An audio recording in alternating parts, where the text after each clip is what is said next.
Décider, changer, se relever, trouver son équilibre, avancer, dépasser ses peurs, inventer ses solutions. Qui a dit que travailler sur soi devait être long, pénible et fastidieux ? Surtout pas moi. Je suis Bénédicte, psychologue et coach insolite, et je te souhaite la bienvenue sur mon podcast.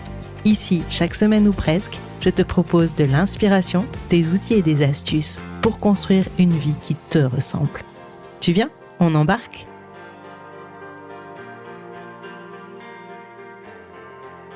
Hello, chers passagères et passagers, je m'invite cette semaine dans tes oreilles pour te parler d'un sujet qui, j'en suis sûre, va te parler. Les ruminations mentales. Tu sais, ces pensées qui tournent en boucle dans ta tête comme un hamster fou dans sa roue. Ces moments où tu rejoues encore et encore cette conversation qui s'est mal passée, où tu t'imagines 1000 scénarios pour cette réunion à venir, où tu te réveilles évidemment à 3h du matin avec des « et si » plein la tête. Ces moments où ton cerveau semble avoir appuyé sur « repeat » sans te demander ton avis. Ce qui est fascinant avec les ruminations, c'est qu'elles nous donnent l'illusion de réfléchir, de chercher des solutions, alors qu'en réalité, elles nous maintiennent souvent prisonniers d'une boucle sans fin. C'est comme si on confondait le mouvement avec l'avancée. Ce n'est pas parce que tes pensées bougent que tu avances. Mais attention, ce n'est pas une fatalité. Dans cet épisode, je vais t'expliquer pourquoi ton cerveau adore ruminer, ce que les ruminations essaient vraiment de te dire, et surtout comment commencer à reprendre le contrôle. Avant de plonger dans le vif du sujet, j'ai une super nouvelle à partager avec toi. Je prépare plein de nouveautés pour la fin de l'année et notamment un outil qui va révolutionner ta relation avec tes pensées et tes émotions.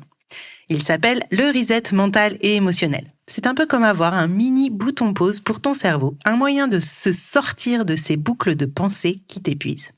Pour être sûr de ne rien rater et avoir accès en avant-première à toutes mes ressources, je t'invite à t'inscrire simplement à ma newsletter.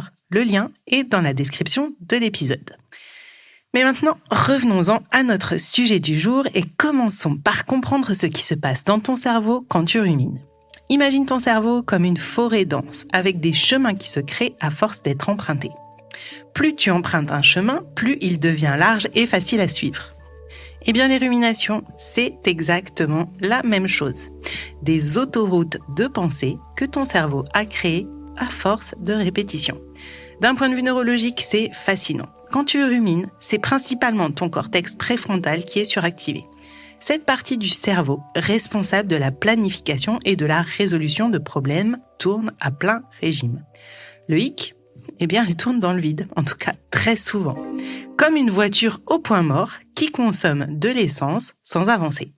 Et en plus, ça fait du bruit. Parce que si tu mets le pied sur l'accélérateur alors que tu es au point mort, tu sais le bruit que ça va faire. Eh bien, les ruminations dans ta tête, c'est la même chose.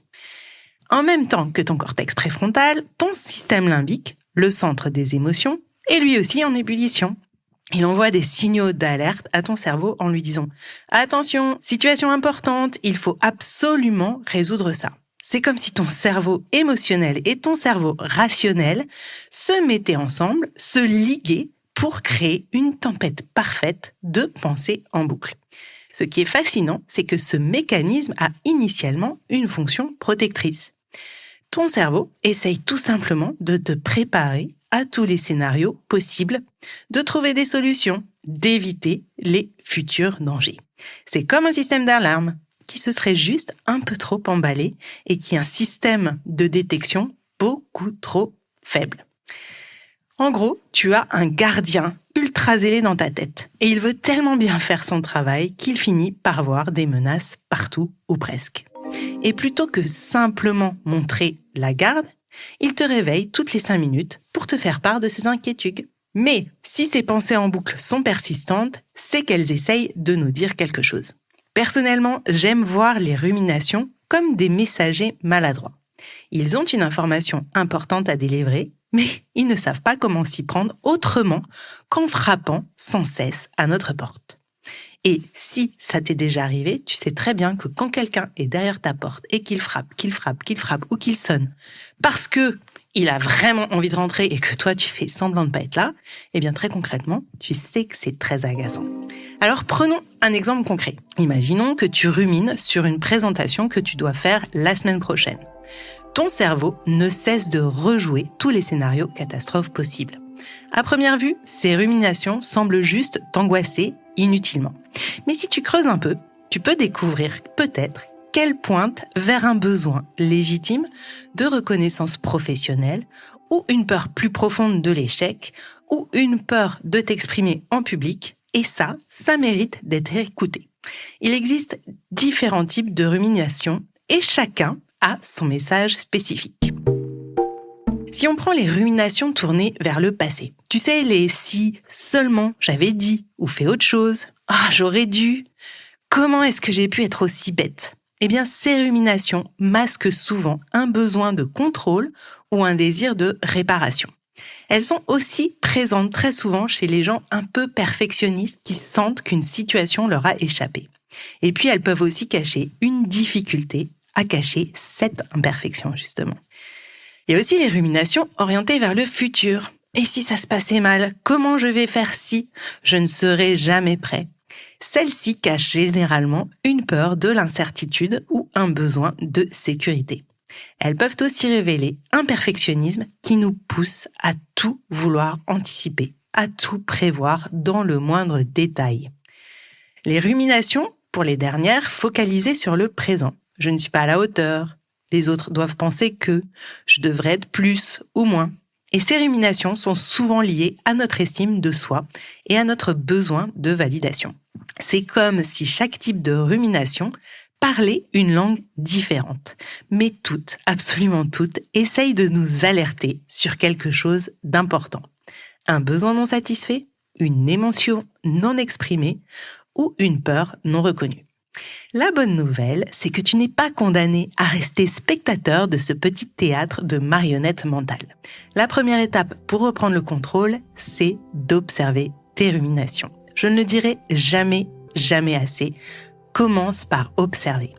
Comme si tu étais un scientifique, mais un scientifique bienveillant. Imagine que tu es un anthropologue qui découvre une nouvelle tribu, celle de tes pensées. Tu ne juges pas leurs rituels étranges, tu les observes avec curiosité, comme un enfant découvre une nouvelle langue ou un nouveau jouet. Tu prends des notes, tu cherches à comprendre leurs habitudes.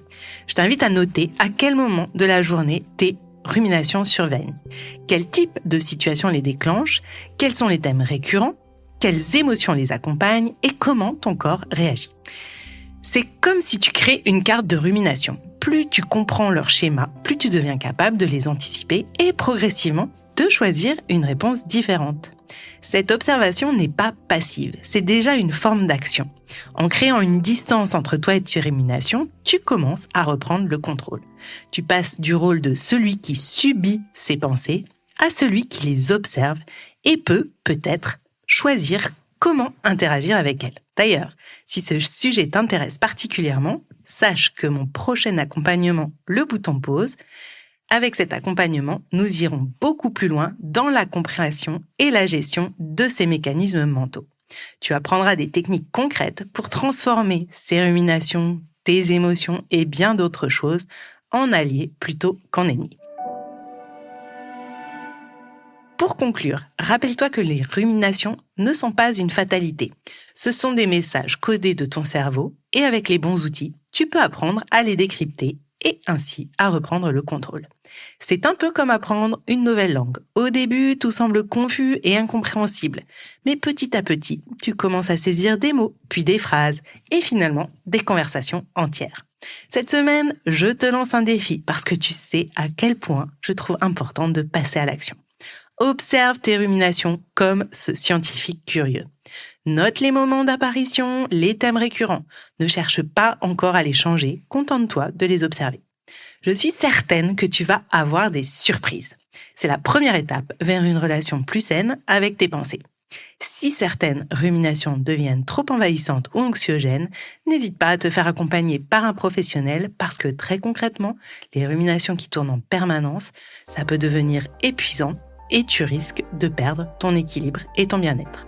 Il n'y a aucune honte à demander de l'aide pour apprendre à mieux gérer ses pensées, ses émotions et à passer des moments un peu plus complexes de notre vie. Si cet épisode t'a parlé, n'hésite pas à le partager et à me suivre sur Instagram. Et pour recevoir plus de contenu comme celui-ci, plus d'outils pratiques et des exercices concrets, n'oublie pas, inscris-toi à ma newsletter. À la semaine prochaine pour un nouvel épisode.